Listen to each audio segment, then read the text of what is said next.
Versalles 1919. Un juego publicado por GMT Games en el año 2020, cuyos autores son Mark Herman y Geoff Engelstein. Y es un juego que nos va a llevar a las negociaciones que hubo tras la Primera Guerra Mundial entre las diferentes potencias, las potencias ganadoras de la Primera Guerra Mundial, para ver cómo configuraban el futuro para evitar futuros conflictos, que bueno, como hemos visto, como todos sabemos, no tuvieron demasiado éxito, pero bueno, este era el intento. Y es un juego que es de la serie que tiene GMT de grandes estatistas, de la misma serie donde está el Pericles y el Churchill. Pero el sistema es un sistema distinto, como vais a ver. Y nos lleva y conmigo para ayudarme a enseñaros el juego y también para haceros una interesante introducción histórica, tengo aquí a Eduardo. Traigo morcilla, señora. Morcillas históricas. Con sus famosas morcillas históricas. Eso es. Así que bueno, vamos a hablar un poco del juego.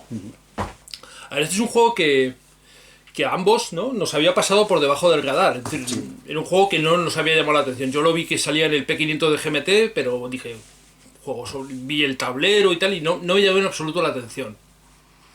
Y hace poco tuve la suerte de poder jugarlo con unos amigos de Zaragoza, y la verdad es que me resultó muy, muy interesante.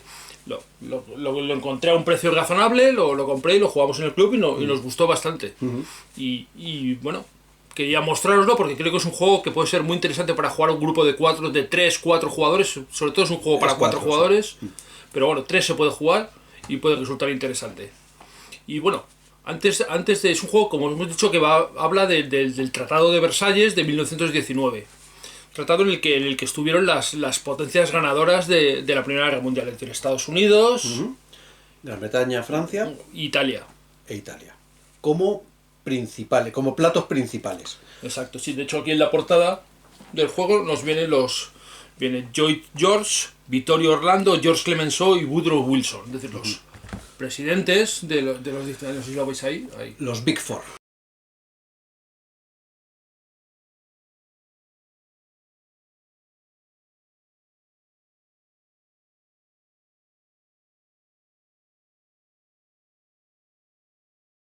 Que se llamaban. Exacto. Y además es curioso porque los americanos, incluso antes de entrar en guerra, ya tenían una serie de puntos previstos para una paz en Europa. Lo que pasa es que al final se metieron en la guerra. Estos americanos están previsores. Sí, son unos tíos previsores. Y entonces, bueno, pues hicieron ya en 1918, ya con Estados Unidos en guerra, cambiaron un poco, evidentemente, sus puntos de vista, pero Woodrow Wilson pues publicó sus 14 puntos en un speech que hizo a... Vais a ver que muchas de estas cosas aparecen reflejadas en el juego, Sí. Aunque el juego en realidad es un juego, luego cuando hablemos de las conclusiones vais a ver que es un juego que opinamos los dos, que es un juego más bien de mecánicas de Eurogame. Sí, es un Eurogame es un falso juego temático, un falso wargame. Pero de alguna forma esto los incluye. Yo voy a intentar poneros ahí, aquí los pondré por aquí abajo más o menos a mi altura para que veáis las cartas y las cosas que te hacen relación. Pero bueno, ahora Eduardo nos va a contar, yo creo que un poco el contexto histórico, creo que es muy interesante. Y sobre todo las diversas potencias, qué intereses tenían realmente en esas negociaciones, ¿no? Entonces, bueno, pues los puntos que llevaba Wilson son 14, pero se los voy a contar en un pispás. Sí, los 14 puntos. Los 14 puntos. Pues lo primero es que no hubiera pactos secretos.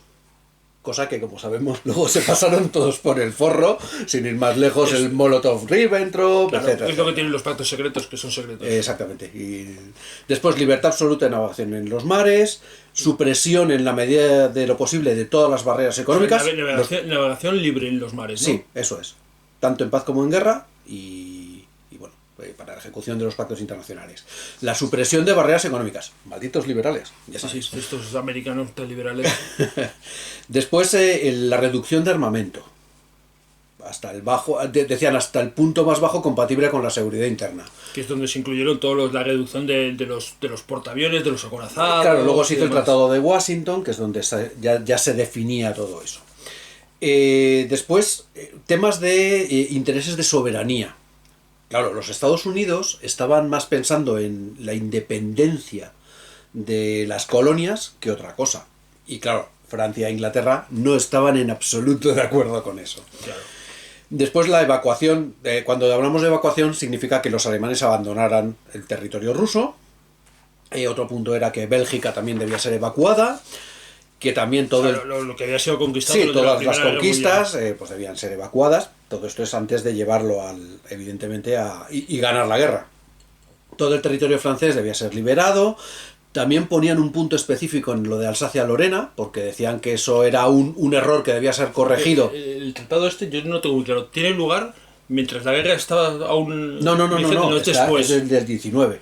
Eso es. Lo que pasa que, ya te digo, los americanos estaban ya preparando todo lo que...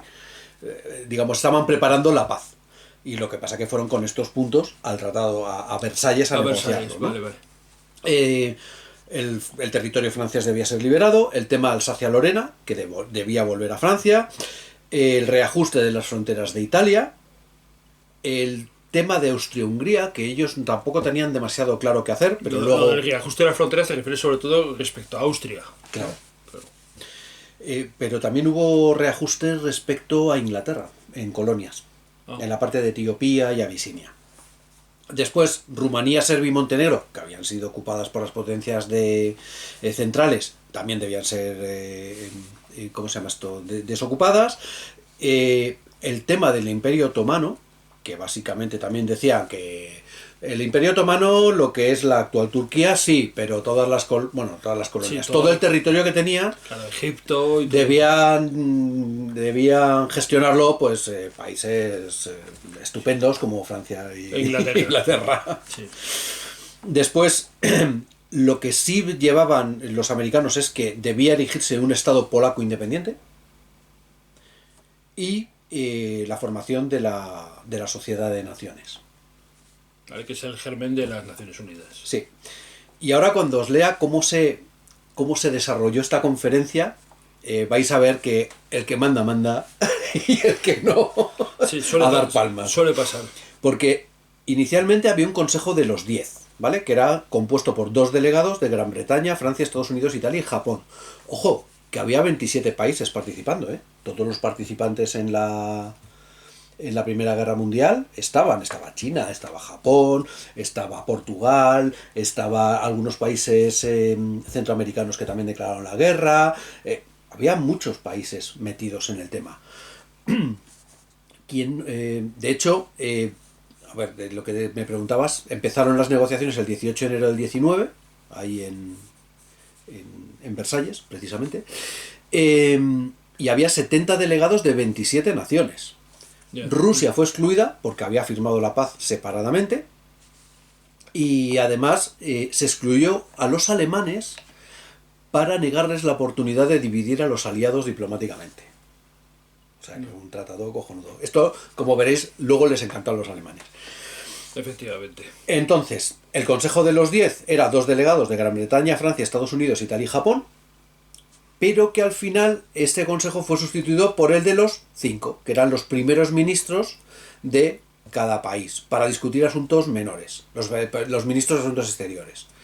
El consejo de los 5 eran los ministros de Asuntos Exteriores. Efectivamente. Pero luego estaban los 4 grandes, los que salen en la portada que nos ha enseñado antes Juan, sí, ¿no?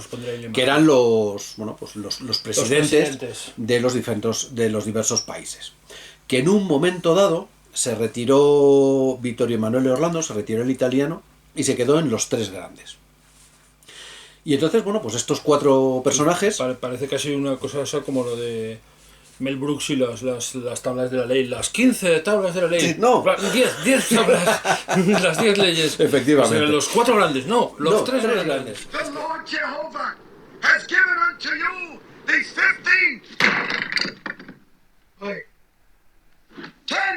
10 commandments for all to obey. Las 10 leyes. Efectivamente. O sea, los 4 grandes, no, los 3 grandes. Es que a Manuel Orlando le dio un jamacuco. Eso del Churchill cuando tiras a ver si le da un Jama Plus, pues a él le dio. Interesante. Le dio un ataque de nervios y luego volvió, pero después se retiró. Estaba cabreadísimo también. Luego también hablaremos de lo mucho que le gustó este tratado a Italia. Sí, prueba es que lo que pasó en Italia. Exactamente. Y después los poderes menores pues asistían a una conferencia plenaria semanal en las que se discutían los temas en un foro general, pero no tomaban decisiones. Entonces, bueno, se hacían recomendaciones, algunas se incorporaron al texto final, pero básicamente... Sí, estaban ahí, aparte, y vosotros hablar de vuestras cosas y nosotros... Y las cosas importantes, niños no molestéis. las cosas importantes dejarlas a los mayores. Exactamente. Y bueno, luego si quieres hablamos de los objetivos que tenía cada uno, pero vamos, podemos hablar un poquillo de ello. Se cuentan muy rapidito. Y los objetivos de Francia básicamente eran garantizar la seguridad de Francia, debilitando a Alemania de manera económica, militar y territorialmente. Claro, de esto hay asuntos, cuando veáis ahora las cartas de los diferentes asuntos, hay asuntos que le llaman la contención de Alemania y también la contención económica de Alemania, y eso es lo que hace referencia a esto. Efectivamente. Y entonces, bueno, lo que querían era suplantar a Alemania como principal productor de acero. Los franceses querían hacer una frontera en el Rin para protegerse de una posible invasión alemana y compensar que demográfica y económicamente eran más débiles, pero los americanos y los británicos rechazaron por completo esta pretensión francesa y bueno, pues aceptaron el compromiso de la alianza con Inglaterra para que les defendiera a los alemanes en su caso, cosa que por cierto eso sí se cumplió. Y bueno, también estaba el tema de las reparaciones, porque claro, los franceses exigieron reparaciones. Reparaciones bastante duras. Pues muy leoninas, efectivamente. Esto es lo que llevó luego al empobrecimiento de Alemania y fue una de las causas del alzamiento del nazismo en Alemania luego.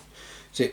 Esto nos permite ver, es muy curioso en esta serie de juegos porque nos permite ver más allá del conflicto bélico las cosas y ver cómo realmente, por ejemplo, las 3 negociaciones son el germen de la Segunda Guerra Mundial, en realidad. Sí, o sea, sí. Las decisiones que se toman aquí son el germen de la Segunda Guerra Mundial.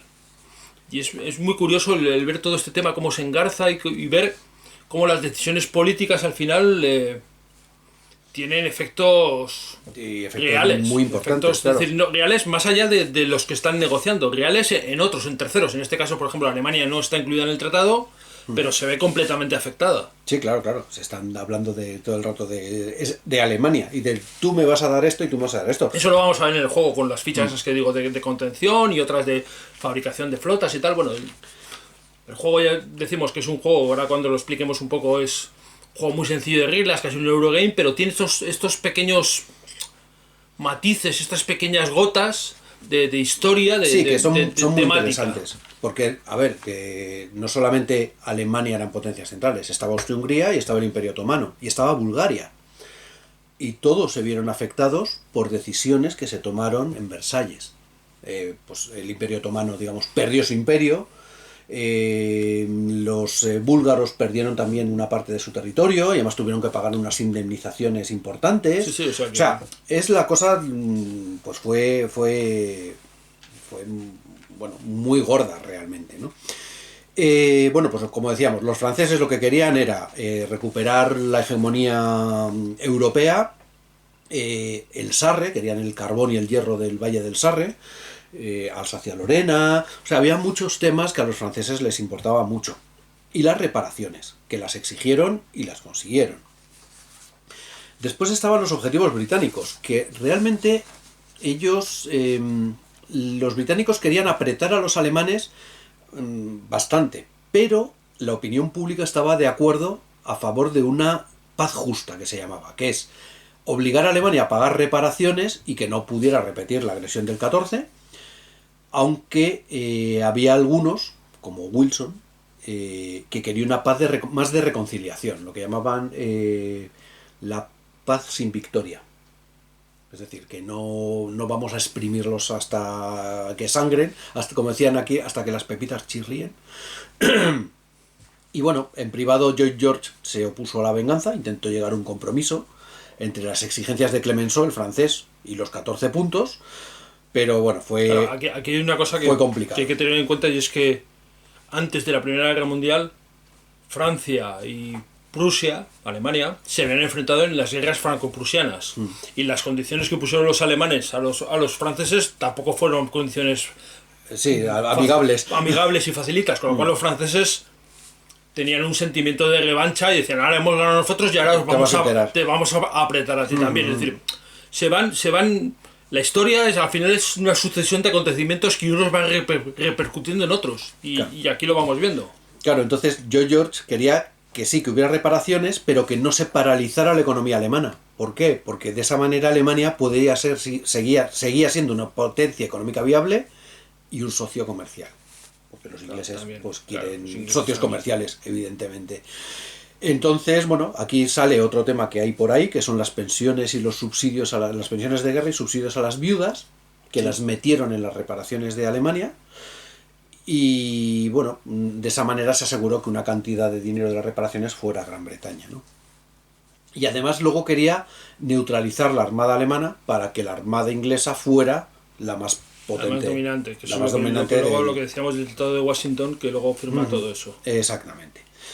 Luego los objetivos estadounidenses, pues como os decía antes, los famosos 14 puntos, la paz sin victoria, no tratar con dureza a Alemania, y por otra parte estaba, vamos a decirle, tocándole las narices a Francia e Inglaterra con el tema de la autodeterminación de los territorios, de las colonias, mediante mandatos. En África, sí. Eso es. En África, en Asia y en todos lados. Y en Oceanía, ¿no? Porque, por ejemplo, ya hubo una primera muestra de esto fue que los países de la Commonwealth, lo que era Nueva Zelanda, Australia, Canadá, la India, y Sudáfrica, que tuvieron una importantísima participación en la guerra, acudieron como países. No acudieron como colonias. Como colonias. Yo eso no lo sabía. Ya acudieron con personalidad propia. Claro, eso no le gustaría demasiado a los ingleses. Entonces, bueno, los ingleses lo permitieron, pero entonces los americanos vieron cuña para meter y decir, vale, pues hay más territorios que les gustaría seguir también habiendo mandatos, ¿no? Y bueno, pues querían su sociedad de naciones y todo eso. Y luego estaban los objetivos italianos. Que los objetivos italianos realmente lo que ellos querían era, la partición del Imperio Austrohúngaro. Eso era fundamental para ellos. Claro, que les amenazaba directamente. Claro, porque, por ejemplo, la actitud de los italianos hacia Alemania no era hostil. Pero en cambio hacia Austria-Hungría, pues sí lo era. Y lo que querían era recuperar parte de los territorios del norte de Italia. Y al final lo que les pasó es que no consiguieron prácticamente nada. Y esto cabreó muchísimo pues, a los nacionalistas italianos, que lo consideraron que era una victoria mutilada, que las ganancias territoriales eran ridículas, al lado, por ejemplo, de las inglesas y francesas, claro, que se llevaron todo. De nuevo, el germen de la Segunda Guerra Mundial. Esto es como en el Paz Británica, ¿te acuerdas? Sí. Que sí, tal. Déjame que yo me lo llevo todo. Que está claro que decir que cuando uno ve estas cosas dices, ¿por qué Italia está con Alemania en la Segunda Guerra Mundial? Aparte porque esté Mussolini, pero ¿por qué Mussolini es el que gobierna en Italia? Bueno, pues en parte por estos motivos. Efectivamente. Porque luego vienen las reacciones al tratado. Y estas, de verdad, al final iba a coger solamente un par de países, pero de repente lo veías y decías, no, es que lo interesante aquí es ver que los 3 países que reaccionaron clarísimamente en contra, dos de ellos, bueno, son todos firmantes porque Alemania se vio forzada a firmar, pero 2 de ellos firmaron ese tratado, tuvieron que comérsela, y fueron Japón e Italia, más Alemania. Curiosamente, los países del eje de la Segunda Guerra Mundial. ¿Y por qué Japón se mosqueó? Pues porque, y aquí, perdonad que voy a leerlo, porque es que es interesante, y es que el mundo no blanco, desprovisto de derechos y a menudo colonizado, tenía grandes expectativas de que hubiera un nuevo orden y de que las principales potencias mundiales reconocieran el principio de igualdad racial. O sea, a los japoneses y a los chinos no se les estaba considerando como iguales.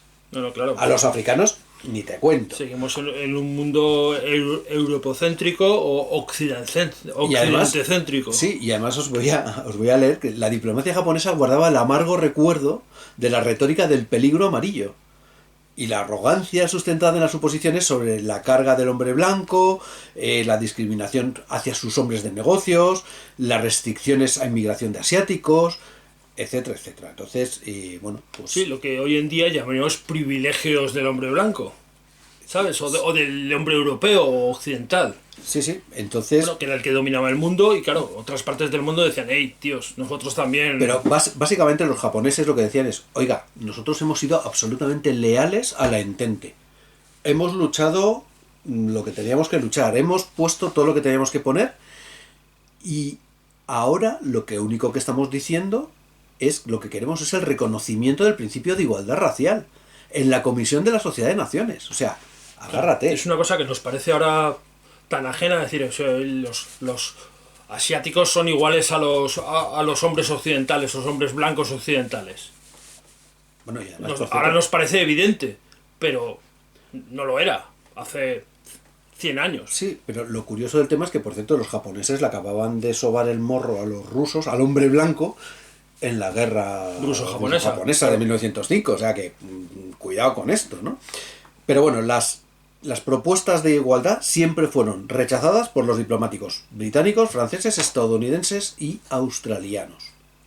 Claro, los que veían amenazado su preponderancia. Incluso el propio Wilson fue promotor de políticas segregacionistas en Estados Unidos, Clemenceau las ridiculizó abiertamente, Balfour consideraba a los africanos inferiores a los europeos y, bueno, pues la actitud de abofetear a los japoneses pues era clarísimamente... Estamos hablando de los asiáticos, ya no te digo si hablamos de los africanos de los africanos, de los negros. Ni se considera, claro. Entonces, bueno, pues lo que... por cierto, Japón estaba apoyado por China. Claro. O sea, China decía lo mismo. Y de hecho,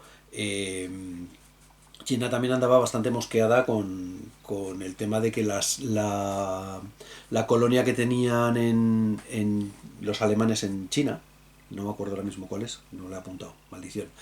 La cuestión es que dijeron, no, esta que la lleve, se la dieron a Japón. Y China dijo, ¿qué pasa? Sí. Porque dentro de asiáticos los japoneses eran como más mejores de cara a los europeos o a los blancos, ¿no? Eran menos asiáticos. Entonces, bueno, pues al final lo que pasó es que Japón se había embarcado en una política de expansión del colonialismo en Corea y en China y bueno, pues aspiraban a ser un actor mundial, como lógicamente demostró que era. Como luego fueron y siguen siendo. Uh-huh. Así que, digamos, los japoneses, si bien se quedaron con las islas de los archipiélagos Bismarck y tal, que luego utilizaron muy bien en... Claro, ahí estaba Truk. Estaba Truk y estaba todo esto. Una base importante en la Segunda Carolinas, Guerra Mundial. ¿no? Sí. Bueno, pues no estuvieron contentos con el trato que les dieron los Estados Unidos, Francia e Inglaterra. Por otra parte está Alemania, bueno, con la leyenda de la puñalada por la espalda, pero eso lo hablaremos otro día. Y el tema es que no se le permitió a Alemania participar en las negociaciones, con lo cual el gobierno alemán emitió una protesta contra lo que consideraban exigencias injustas y una violación del honor. Y se retiraron de la conferencia, claro. Dijeron, aquí para dar palmas yo no estoy. Sí, no, está claro que... Todas las tendencias alemanas, todos los partidos denunciaron el tratado. En particular la disposición, porque es una de las disposiciones del Tratado de Versalles, que culpaba a Alemania de iniciar la guerra. No, aquí la culpa solo la ha tenido Alemania. Cuando, bueno, pues es más que discutible, como un insulto al honor de la nación.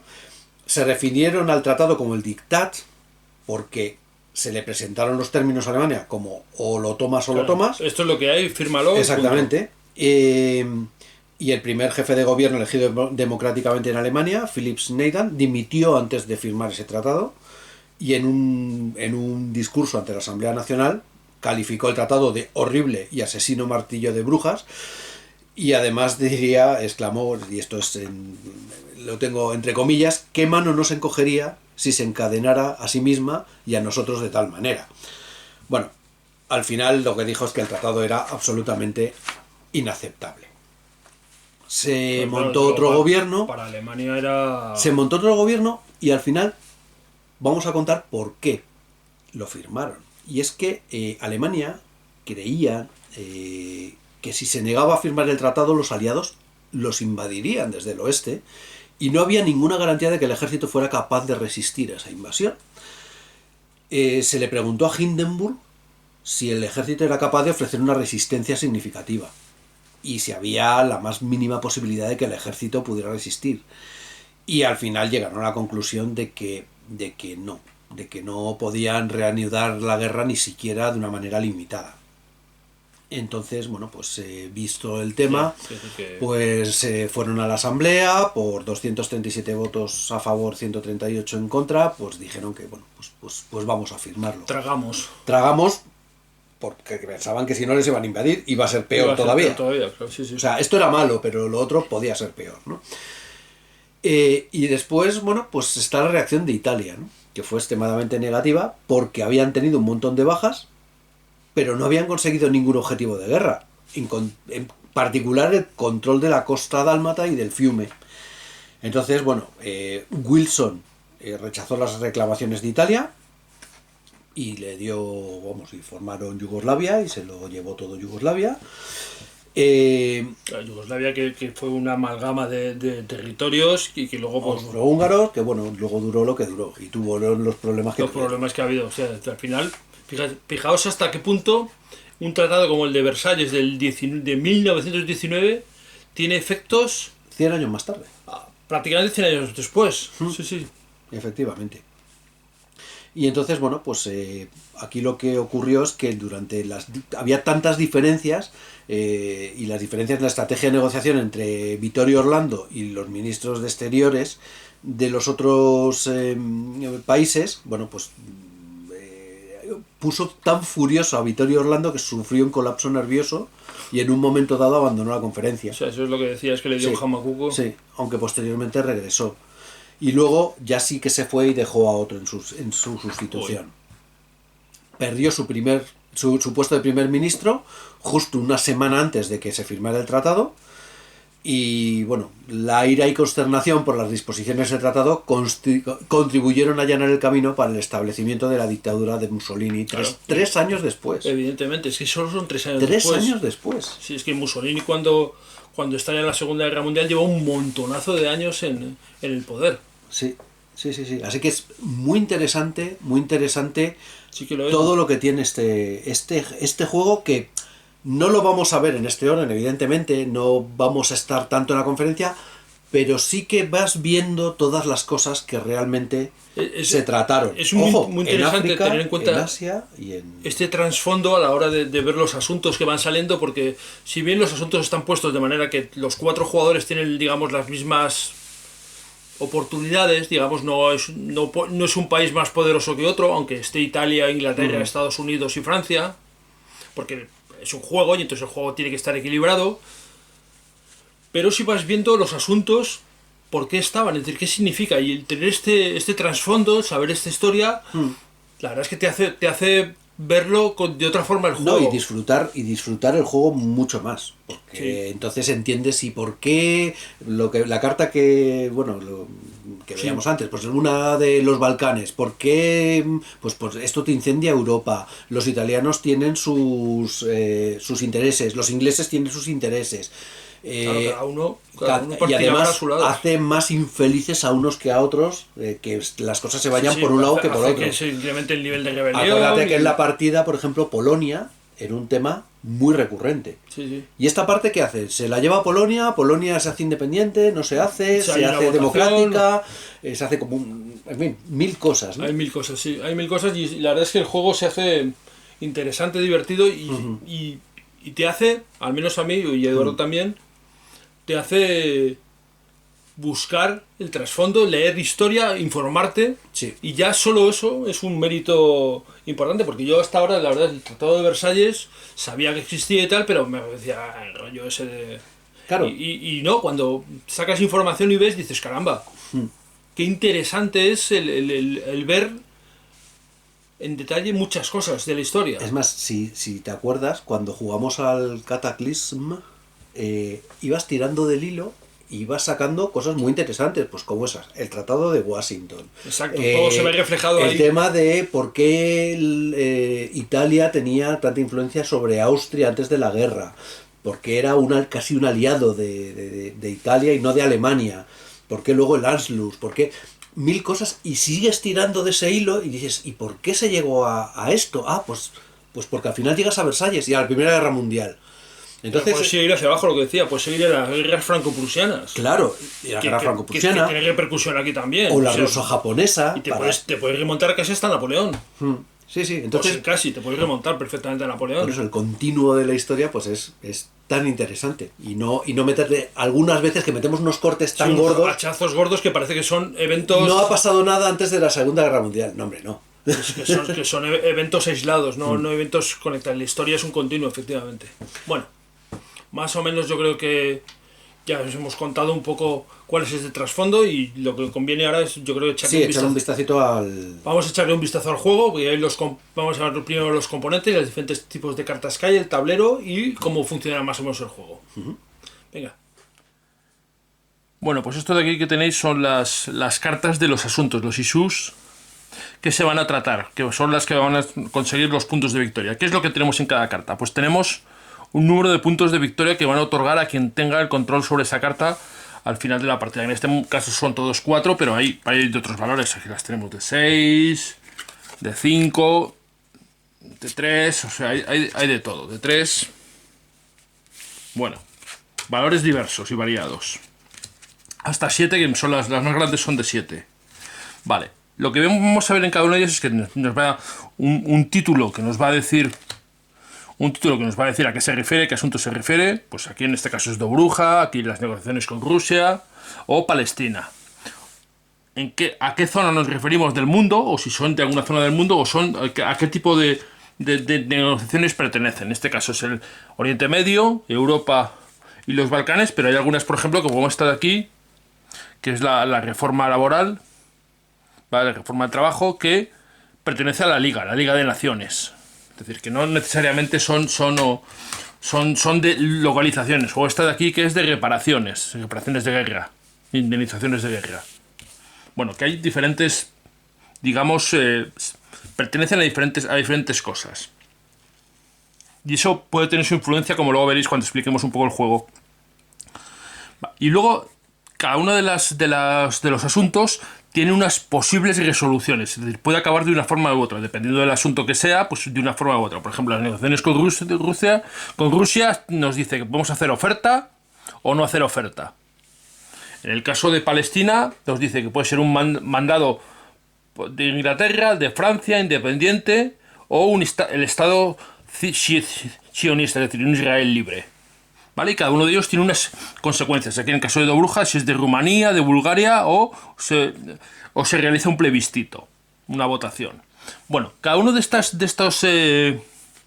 posibles resoluciones, es decir, posibles como el Consejo de Versalles, como Versalles decide, va a afectar de una forma u otra. ¿Qué vamos a ver? Pues por ejemplo, si nos vamos a las negociaciones con Rusia, vemos que tenemos estas caras así enfadadas, que significa que va a bajar la alegría de esos países. En este caso, 2, esta resolución, no hacer una oferta, bajará. 2, la de Estados Unidos, 1 la de Italia y 1 la de Japón. Y hacer una oferta bajaría en 1 la de Inglaterra y la de Francia. Y además, hacer la oferta, veis que vienen dos hoces y martillos. En este caso sería que se colocarían 2 fichas de la hoz y el martillo. 2 fichas de anticomunismo, que es lo que significa en este caso la hoz y el martillo. En cambio, si nos vamos, por ejemplo, aquí a Dobruja, vemos que significa, y nos pone aquí un puño al lado de ME. ME es Medio Oriente, Oriente Medio, Middle East. Significa que aumentaría en 1 el nivel de insurrección de posibilidades de insurrección en Oriente Medio, en el caso de que cogiéramos Rumanía. Si cogemos Bulgaria, va a aumentar en 1 en los Balcanes. Y aquí, si es el plebiscito, digamos, vamos a colocar una ficha de democracia, que sería esta, de autodecisión. Y en el caso de aquí de Palestina, pues vemos que hay muchas cosas. Hay una posibilidad de que sea un mandado inglés, en cuyo caso se colocará una ficha de gobierno inglés, como esta. Se pondrían sobre estas fichas, se van a poner siempre sobre el asunto. Y van a quedar ahí a la vista de todos los jugadores. Y van a tener su importancia al final de partida, porque van a poder otorgar puntos de victoria. Y ahora explicaré cómo.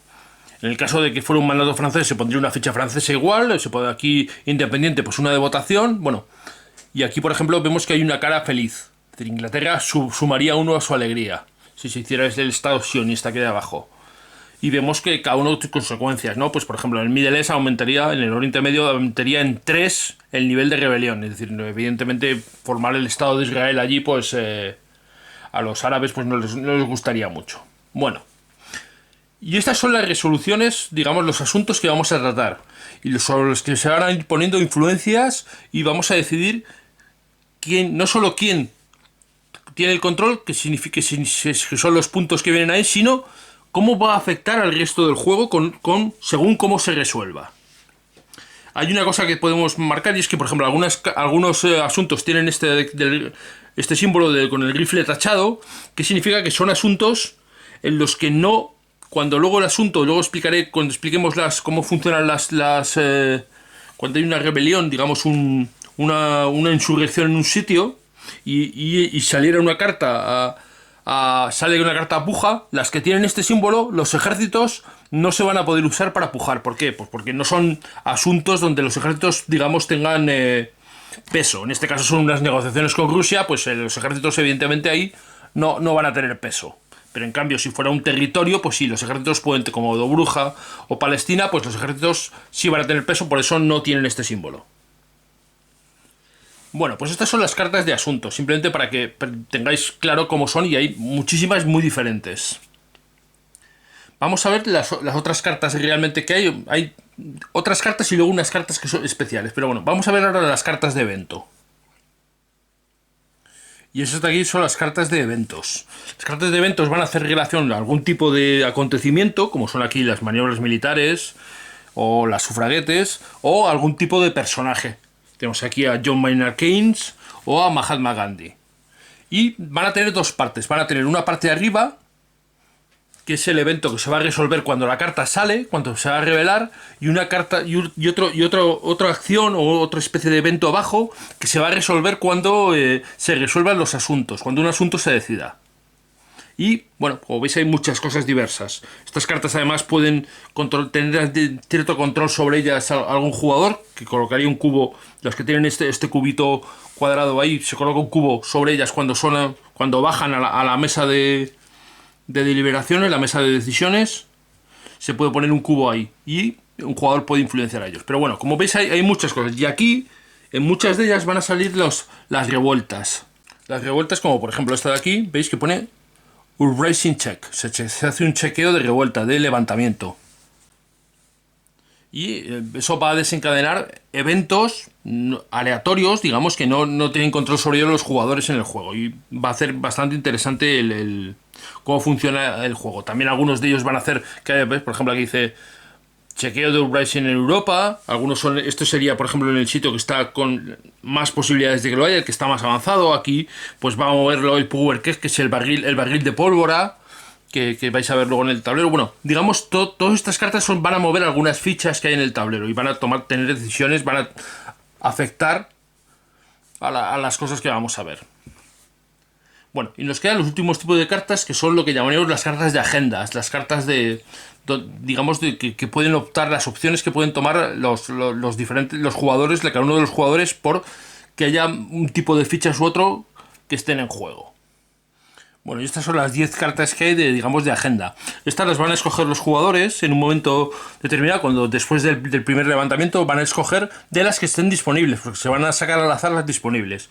Y lo que van a hacer es otorgar puntos de victoria al jugador según lo que diga la carta. Por ejemplo, Si tenemos aquí la carta de los 14 puntos, de los que ha estado hablando Eduardo en la introducción, los 14 puntos de Wilson, pues vemos que por cada ficha de democracia, de votación, le van a otorgar un punto. Cada ficha de contención de Alemania, un punto. Si Japón e Italia firman el tratado, 3 puntos por cada uno.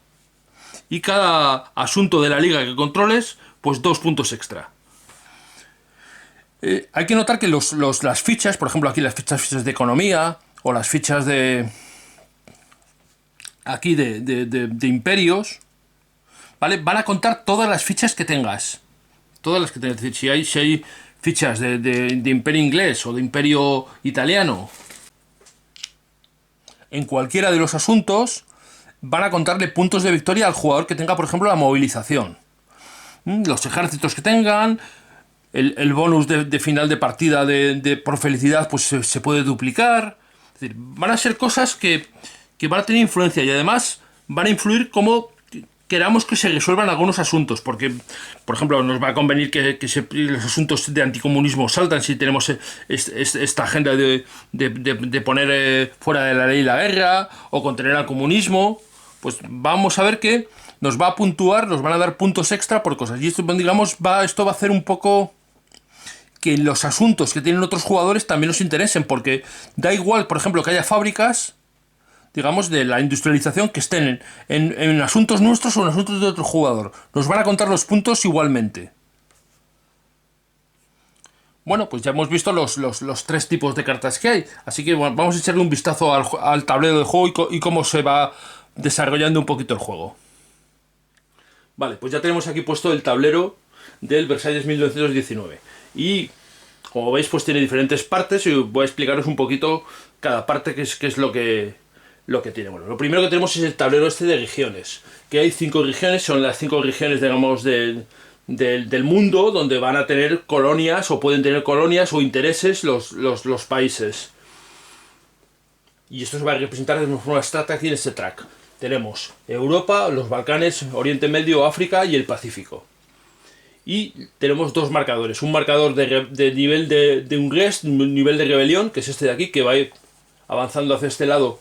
Y entonces cuando llegue aquí, pues a partir de los números ya puede haber rebeliones, se tirará un dado y si el resultado es ese número o mayor, habrá una rebelión, una revuelta en esa zona. Y esto afectará a los diferentes asuntos que tengan relación con esa región. Y tenemos un barril de pólvora. El barril de pólvora va a ser, digamos, un poco cómo se va caldeando la cosa. El barril de pólvora lo que va a hacer es que va a impedir que se recupere el nivel de rebelión, vaya más hacia la izquierda, es decir, vaya más a menos rebelión. Es decir, una vez que baja, la cosa ya está caliente para siempre. Que de hecho los barriles, veis, solo pueden estar en estas 3 casillas. Vale, pues esto es lo que nos va a marcar esta parte de aquí. Y luego está esta parte de aquí que ahora Eduardo nos va a contar un poquito qué es lo que es la, digamos, sería la mesa de negociaciones, ¿no? Que por una parte está la sala de espera, donde están los temas, digamos, esperando para ser los temas a tratar en la mesa de negociaciones. ¿Vale? Luego el tema de los números es importante para luego el orden de juego, pero ahora os lo contaremos. Por otra parte tenemos los eventos. Los eventos son personajes que están, bueno, pues ligados a ciertos eventos. Y también tenemos una cosa importante que es el descarte de los temas. Porque cuando vayamos añadiendo temas, aquí está el mazo de temas, hacia la sala de espera, vamos siempre a coger 2. Uno va a ir hacia la sala de espera y otro va a ir al descarte. Y después los descartes van a poder también ser recuperados para ir a la sala de espera y tratarse posteriormente en la mesa. Y luego tenemos la importantísima pluma para firmar, que lo que marca es quién es el jugador activo. Vale, tenemos este asunto es el que va a decretar, digamos, cuando este asunto se resuelva, va a ser el final de partida. Lo vamos a poner normalmente debajo de 20 cartas. Se mete en el mazo de temas debajo de 20 y cuando salga, la partida no se acaba cuando salga, se va a acabar cuando se resuelva. Eso es. Tiene que haber voluntad de resolverlo. Vale.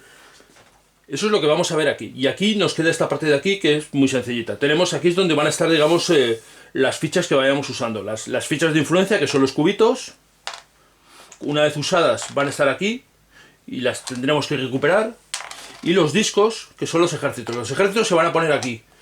en el tablero de regiones. Y lo que van a hacer es impedir que el nivel de rebelión baje más. Cuando llega a un ejército se queda ahí bloqueado, digamos, no puede bajar más. Y además nos van a servir luego cuando salgan algunos de los territorios, hay una revuelta y tal, para intentar controlarlo, nos van a servir y nos van a poder permitir modificar, y esto lo vamos a ver aquí arriba. Bueno, ahora cuando contemos un poquito cómo funciona el juego lo vais a ir viendo, pero bueno, una vez descartados van a ir aquí los ejércitos.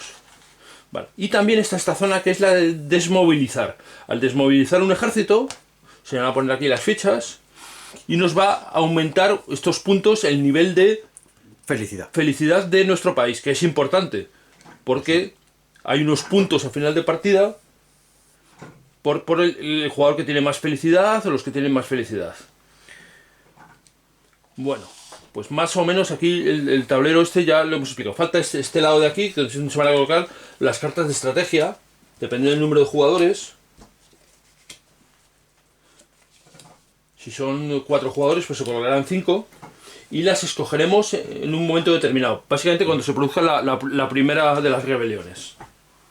Más o menos así tenéis una idea de lo que es el conjunto del tablero. Faltan algunos pequeños detalles y ahora vamos a ver un poco cuál es la dinámica de desarrollo del juego. Entonces tenemos esta hojita de ayuda, que es la que va a marcar qué es lo que podemos hacer. Básicamente cada turno debemos hacer obligatoriamente una acción política, que son las 3 que están aquí arriba. A ver si se ven ahí bien, yo creo que se ven bien.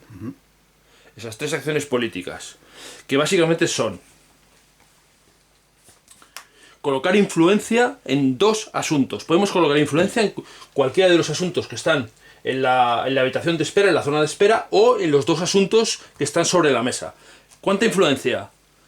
Pues los cubitos de influencia tenemos un límite, son los 15 que tenemos, y tenemos que poner influencia exactamente en 2, es decir, no podemos colocar en 1, tenemos que colocar en 2, y no podemos colocar en 3, 2 es el número elegido. Ni 1 ni 0, porque 2 es el número elegido. Bueno, entonces la influencia que tenemos que ponerla es de manera que en ambos asuntos seamos el jugador con más influencia. De manera que, por ejemplo, si esto está así como lo está poniendo Eduardo, y yo con el italiano quiero colocar, pues tendría que colocar. Podría colocar 1 aquí, por ejemplo, que no hay ninguna influencia, pero si quiero colocar en este otro de aquí, que hay 2 franceses, tendría que colocar 3 influencias italianas. Es decir, siempre tienes que colocar por encima de lo que haya. No puedes empatar, tienes que colocar por encima. Y todo esto teniendo en cuenta el límite de influencias que te queden. Claro. ¿Por qué? Porque al final puede ocurrir cosas tales como que tú tienes, por ejemplo, 5 cubitos y todo está todo pillado, por decirlo así. Entonces, imaginaros que esto estuviera así. Y al inglés le quedan 5 cubos. Lo digo porque es que si no, yo podría poner también en un sitio donde yo ya tengo influencia para aumentarla. Pero imagínate que al pobre inglés solo le quedan 5 cubos. Pues diría, ostras, bueno, pues pongo aquí 4 y me queda 1, pero no lo puede poner en ningún sitio. Luego esta acción para el inglés le estaría vetada. No la puede hacer. No la podría hacer. Entonces el tema de los 15 cubos, la limitación de cubos, es muy, muy importante. Pero puede hacer, o tendrá, no le queda más remedio que hacer otro tipo de acción. Que es, por ejemplo, decidir que uno de los 2 asuntos que están sobre la mesa se resuelva. ¿Vale? Entonces podría decir, venga, pues yo quiero que se resuelva este asunto. ¿Vale? Lo de las flotas de alta mar. Se resolvería el asunto. ¿Y cómo se resolvería? Pues el jugador que tiene más influencias sería el ganador de ese asunto.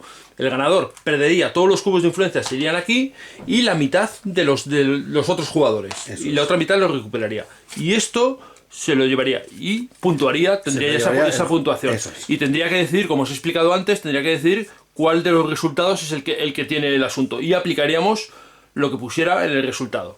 ¿Vale? De manera que tenemos dos de las posibilidades que hay.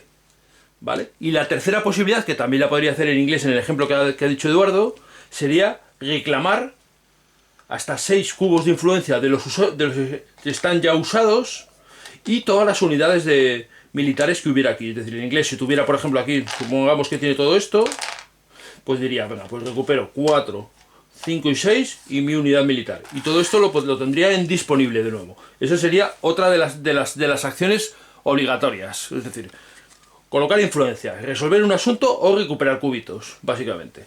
Y luego se puede hacer una acción militar. Y la acción militar es desplegar una unidad militar en una de estas zonas, en cualquier zona de ellas, que no esté ocupada, evidentemente, y al hacerlo esto va a tener un coste. El coste lo vamos a tener aquí arriba. Es decir, colocarla aquí no vale nada, no nos cuesta nada. Colocarla aquí nos va a costar 2 influencias y 1 de felicidad, 3 influencias, 2 felicidades, 3 influencias, 4 felicidades. Esa es una acción. Y también podemos desmovilizar una unidad y ponerla en una casilla de aquí y ganar esos puntos de felicidad. Pero, ojo, que al desmovilizar ya estás jugando con un ejército menos. Todo el mundo tiene 3 fichas de ejército.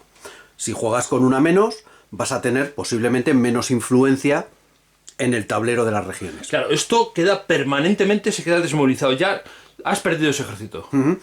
Y vais a entender, en cuanto os contemos cómo se resuelve una rebelión, por qué es tan importante, bueno, por qué es importante tener ejércitos disponibles. Bueno, pues eso sería cómo se resuelve. Pero hay una de las cosas que hemos dicho, que es la de resolver un asunto que desencadena un montón de acciones. Desencadena los números. Es decir, el 1 es resolver un asunto, pero al desencadenarlo, resolverlo, pasan un montón de Vamos cosas. a imaginarnos que en este caso se lo llevaba el inglés lo pone aquí, Lo pondría en su zona de puntuación, digamos que es esta de aquí, por ejemplo. Entonces, imagínate que el inglés lo que ha elegido es pues tener las flotas suyas, entonces se pone aquí una flotita inglesa. Y bajaría 2 de la felicidad de Estados Unidos. El americano, pues efectivamente no debe estar nada contento con esa decisión y se bajaría la felicidad. Y ahora se empiezan a desencadenar cosas. Entonces, lo primero que se desencadena es, pasamos del número 1 al 2, que es, se resuelve lo que este personaje, pues normalmente hace, que es la parte de abajo. Y en este caso, pues es opcional, lo resuelve el que ha desencadenado. Sí, el que ha decidido resolver el asunto. Eso es. Salvo que tenga un cubito encima, que luego veremos cómo se pone el cubito encima. Eso es. Entonces, bueno, pues en este caso sería el italiano. El italiano el que lo ha decidido. Y dice, vale, pues se reduce el unrest en Europa en 3. Si el unrest estaba por aquí, pues haría 1, 2 y 3. Y mira, se tranquilizan las cosas con Herbert Hoover. Y la carta se retira. Se va al descarte y ya está. Se va al descarte.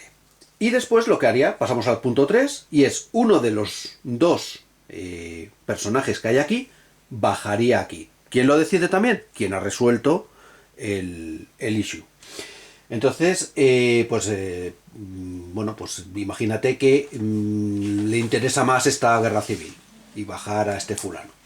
Bueno, pues, por cierto, aquí es donde lo que decía Juan Luis, hay unas cartas que ponen aquí un cubito de influencia.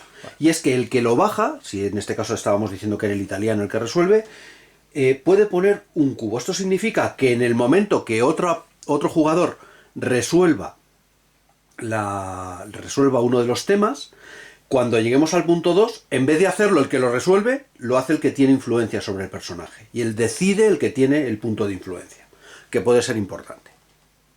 Entonces, en el fondo no es una acción tan mala el resolver, resolver temas. Le ha dado el asunto al inglés, pero todas las decisiones que van a haber ahí las toma el italiano. Eso es. Entonces, imaginaros, por ejemplo... Seguimos con el 3. Sí. Entonces, del 3 ahora lo que va a elegir es bajar uno de los 3 temas que hay en la waiting room, bajarlo aquí. Y eso es bastante importante. Claro, que es lo que se va a discutir, es importante. Por ejemplo, aquí hay el tema donde el italiano está poniendo influencias sobre el Tirol, pues le influye bastante, porque hay 2 posibilidades claro, de pero imaginar que esto está así, por ejemplo. Eso pues el italiano dice, bajo que lo tengo yo a favor. Exactamente, y si alguien lo quiere resolver, pues va a tener que sufrirlo. Entonces, por ejemplo, lo baja. ¿Vale? Y ahora vendría la parte, el número 4, que es una de 2. Vamos a poner aquí un poco más de... Tenemos que rellenar el vacío que ha quedado en la zona de espera, en la habitación de espera. Efectivamente. Entonces, esto se puede hacer de 2 maneras. Se cogen, opción 1, se cogen 2 nuevos issues, los mira y decide poner uno aquí y poner uno aquí, al descarte. Pues vamos a imaginar que en este caso, pues le interesa más poner Macedonia y descartar la Dobruja. O bien, la otra posibilidad que habría es del descarte coger la carta de arriba por 0 puntos de influencia, la carta segunda por 1 punto de influencia o la carta tercera por 2 puntos de Y en influencia. realidad así va bajando también. Claro, entonces esta es la manera que hay de que el descarte no se vaya llenando, porque puede haber, además hay temas que, oye, que le puede interesar Claro, sacar. un jugador puede rescatar un tema que le interese. Sí, entonces dice, mira, pues efectivamente, el italiano, si no quería estos dos, dice, bueno, pues venga, yo quiero que el Kurdistán pase aquí, porque es un tema del Middle East, por tener un ejército en Middle East, o lo que sea, que le puede interesar más. O eso cree él. Eso es. Entonces, bueno, pues esta sería la manera de rellenar los nuevos temas. Daros cuenta de que antes de que salga esta carta, la carta de finalización, pues van a salir como 20 temas, o sea, hay un montón de temas. Pero incluso cuando esté la carta de finalización aquí, pueden seguir saliendo temas, porque alguien quiere bajarla, alguien querrá bajarla. Claro, para, ¿O que no? para que se acabe la partida, esta carta tiene que bajar aquí y resolverse. Y resolverse de la misma manera, es decir, poniendo puntos de influencia y resolviéndose. Finalmente, son 7 puntazos muy importantes. Pero bueno. Y después quedaba solamente... el punto 5, que es sacar un nuevo evento, rellenar este espacio con un nuevo evento. Y además, aquí, pues mira, nos viene bien porque se resuelve la parte de arriba, que en este caso es un uprising check. El uprising check es un chequeo de si hay rebeliones o no. Vamos a poner, imaginaros que esto está así, por decir algo, ¿no? Claro, todas estas fichas se van a mover normalmente por eventos.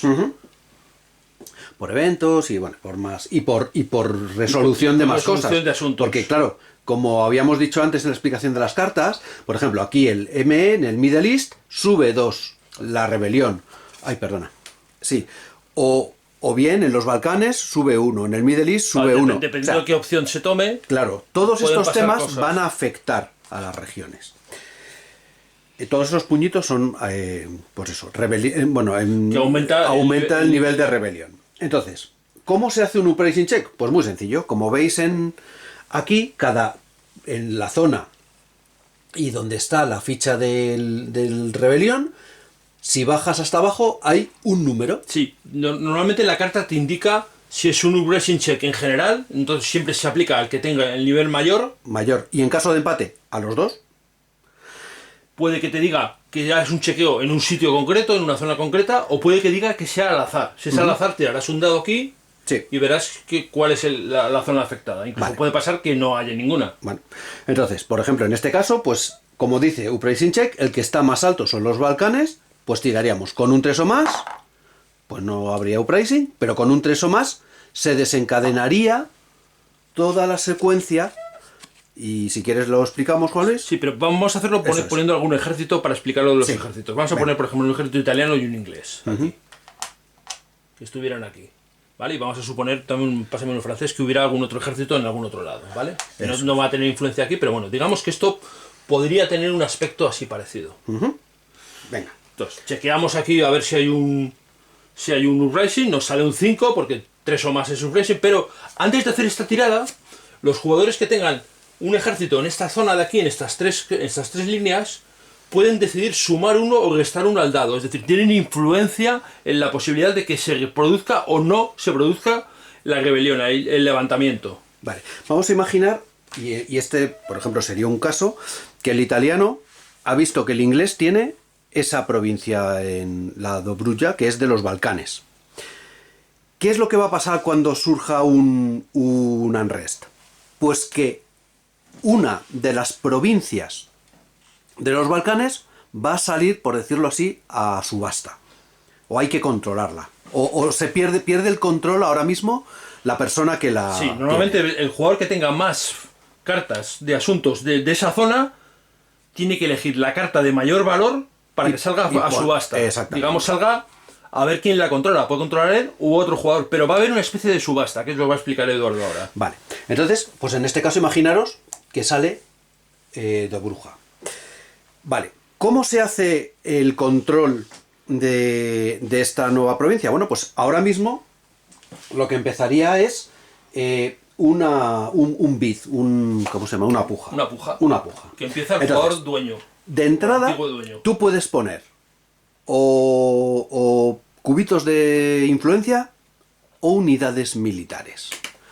Pero las unidades militares que tengas en la zona, como por ejemplo esas, van a valer 2.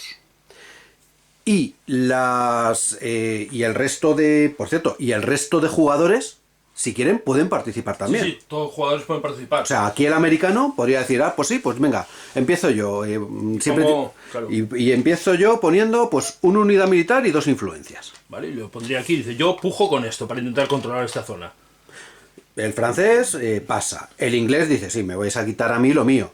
No, yo pongo 2 unidades militares. Pongo ¿Por esta qué? ficha, que son 2 unidades 2 unidades militares. Porque 2 unidades militares, vamos a ver, siempre gana al final, aquí la bofetada ganan sobre la influencia. El que más unidades militares ponga, gana. En caso de empate, el que más cubitos de influencia ponga, gana. Claro, y las unidades militares que están en la zona valen 2, pero las que pongas de fuera valen 1 solo.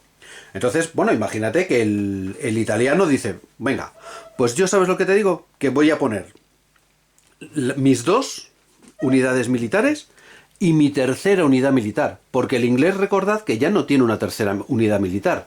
Luego, con eso, el italiano se lo lleva, sí o sí, salvo que venga otro y... Sí o sí, porque los demás lo más que van a poder hacer es empatarle con 3 unidades militares. no, es verdad que el inglés le queda una, pero bueno.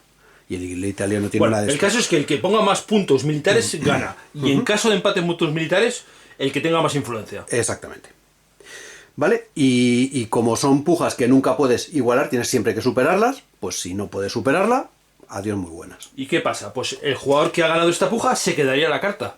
Y de nuevo decidiría la resolución del asunto. Exacto. Y se aplicaría la resolución del asunto de nuevo. Claro, imagínate que se la lleva el italiano y lo que le interesa es que haya símbolos símbolos de democracia. Bueno, pues decide que la Dobruja va a un plebiscito. Pues lo pondría aquí, le pondría una fichita de democracia y ya está. Sí, aquí se ve. Y con eso quedaría resuelto el tema. Eso sí, los ejércitos que han puesto la gente, las pujas, digamos, se va solamente la puja ganadora. La ganadora en este sería caso, aquí. el italiano. El italiano pues perdería a lo mejor esto. Esa y esa, porque ha puesto 3. Y serían aquí las unidades militares exhaustas. Exhaustas. El inglés se queda con una posición en los Balcanes maja. Si vuelve a haber una revuelta, el que va a tener problemas es el italiano. Pero bueno, siempre tienes que ir viendo cuántos y de qué valor son las cartas que tienes de una zona en concreto.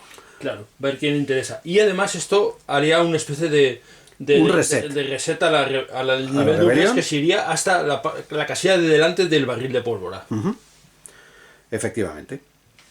Y eso sería como se resuelve el Unres, que es, digamos, el evento más extraordinario que puede pasar un poco en el juego y que se determina por un cierto azar, por la carta de evento y la que va del lado. Y que va a pasar bastante, pero va a ser lo que va a permitir, digamos, entre comillas, atacar un jugador a otro. Quitarle un asunto a otro. Y quitarle puntos a otro. Porque ahora mismo el italiano le acaba de mangar 4 puntos al inglés. Aparte de las otras cosas que, si quieres, Juan Luis, explica lo que viene en las agendas para ver por qué te puede interesar llevarte un asunto. Sí, bueno, o no. ya cuando he explicado un poquito las cartas he dicho un poquillo de ello, pero vamos, cuando sucede la primera rebelión, cuando la primera rebelión tiene lugar, el juego se para un momento y los jugadores van a elegir sus agendas. Y entonces, dependiendo de la agenda, te van a interesar unas cosas más o otras. Que es un poco lo que os he estado diciendo antes cuando he explicado las cartas. Bueno, y como veis, en realidad el juego es esto, no tiene mucho más. No, es muy sencillito, ¿eh? Y se juega, que lo jugamos otro día, en 2 horas y pico. Sí, no evidentemente. Y además esto, por supuesto, da lugar a negociaciones. Aquí, cualquier acuerdo al que tú llegues con otro jugador, si se va a cumplir en el momento, es obligatorio el cumplirlo.